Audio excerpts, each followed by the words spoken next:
let's break down the book of Ruth together. And let's start with characters. We got Elimelech, the husband to Naomi. And they had two sons named Mahlon and Chilion. Now Elimelech, he was a man from Bethlehem. But because of the great famine, they moved to the country of Moab. And now after some time, Elimelech, Naomi's husband, he passes away. And she's sad because now she's left with their two sons, Mahlon and Chilion, all by herself. Mahlon and Chilion, they took wives for themselves from Moab. And they took Orpah and Ruth, women of Moab. But hold on, it doesn't stop right there. Mahlon and Chilion, they passed away too. So now the woman, Naomi, is survived by two sons and her husband. And hold on, it gets better. Okay, so Naomi wakes up in the morning and she's like, man, I'm gonna go back to my husband's town where he came from, Bethlehem. But why did she go back? Because she heard that the Lord had visited his people by giving them bread. Okay, so Naomi is about to travel. She's about to head out by Moab country. Hello, Bethlehem. But she looks at her daughter-in-laws and she's like, girls, go back to your mother's house. She's like, I don't have anything to offer to you. My womb, I'm old. I mean, even if you came with me and let's say I had a baby, I mean, are you really gonna wait? Are you gonna hold yourself and restrain yourself from a husband? So she gives him a kiss on the cheek, right? Gives him a hug. They're weeping, they're crying. They're like, no, don't tell us to leave. We want to go with you. But then she's like, no, I don't have anything here for you.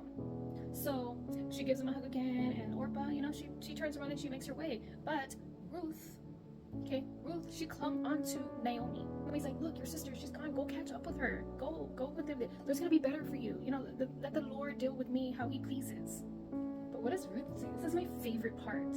Ruth is like, no, don't tell me to leave or to turn back from following you. She's like, for wherever you go, I will go.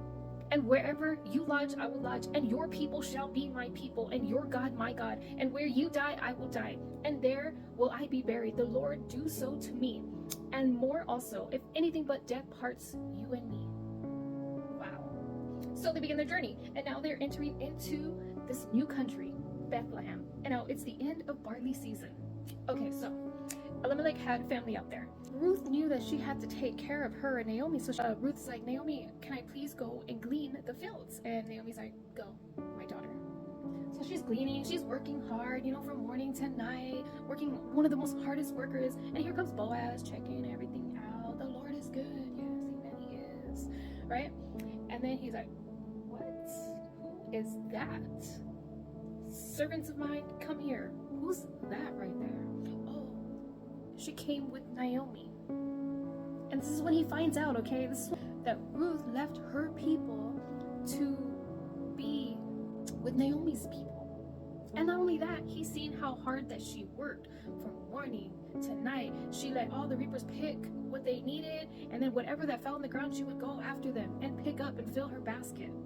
And Boaz caught his attention, and he's like, hold on, if you're thirsty, you come drink from this young boy's well. And then he's just like, and if you're hungry, hold on, you know what, come and eat with me, come sit in with me, I'm gonna feed you. And she was so thankful, she was grateful, she fell to her knees, to her face, and she was thanking him. She's like, do not touch her. And then Ruth, stay with the women.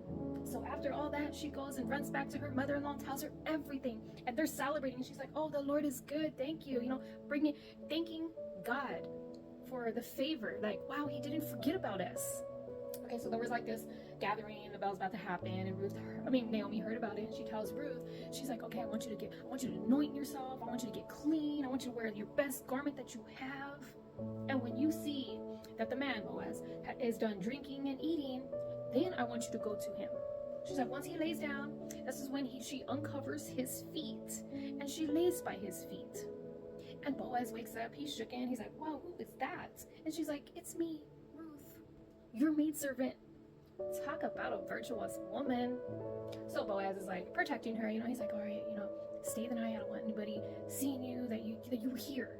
And you know, back in those times, like, a husband passes away, then in order to keep the lineage, in order to keep the bloodline, you know, whether it be the brother-in-law or the next relative up, they had to fulfill that duty.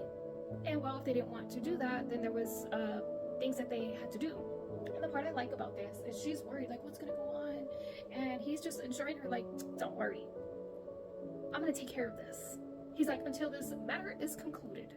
Okay, so now Boaz goes up to this gate and he talks talks to his superiors, you know, that are up there, and he lays everything down. Okay, look, I got Ruth, you know, Naomi, her husband passed, telling him everything that's going down. He's like, Elimelech, our brother, you know, he has land. Are you gonna buy it? And he's like, no, I can't buy it. You know, it's gonna hurt me and my inheritance. I can't do it. You buy it.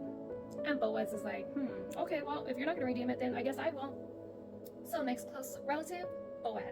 He says to all the elders, the people, he said, you are the witnesses to this day. He says, I have bought all that was Elimelech's and all that was Chilion's and Mahlon's from the hand of Naomi.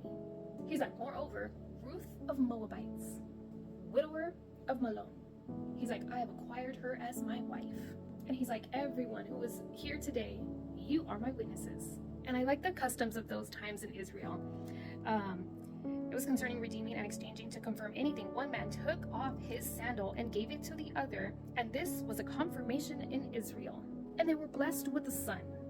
And remember, I was trying to do this fast, but Naomi for a moment didn't even want to be called Naomi, because Naomi meant pleasant, delightful. She was like, no, don't call me that, call me Mara, because I'm bitter, I'm sad, I'm hurt. But now, when Ruth bore a son, Naomi was like, blessed be the Lord who has not left you this day without a close relative, and may his name be famous in Israel.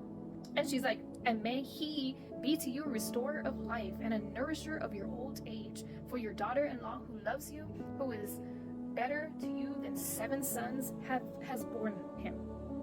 So now Naomi, she has her purpose back. She takes the child, lays him on her chest, on her bosom, it says, and became a nurse to him.